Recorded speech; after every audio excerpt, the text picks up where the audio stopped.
Hvala lijepa. Thank you very much. Next speaker is Mr. Stier.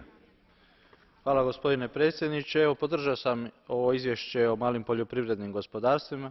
Prema podacima Hrvatskog državnog zavoda za statistiku, u 2010. godini registrirana su 141 tisuća mala poljoprivredna gospodarstva, gotovo 330 tisuća ljudi u Hrvatskoj je na neki način povezano ili vodi mala poljoprivredna gospodarstva. Točno je da se iz godine u godinu ta brojka smanjuje, ali ipak je ona dovoljno velika i govori o važnosti ovih malih obiteljskih poljoprivrednih gospodarstava za Hrvatsku.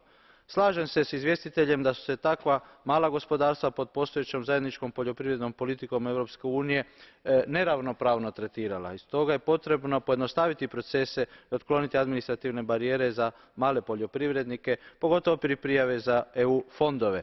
Mislim da kroz te EU fondove i kohezijske i naravno Europski socijalni fond da se mora više raditi na području socijalne integracije, edukacije i treninga. Hvala vam puno.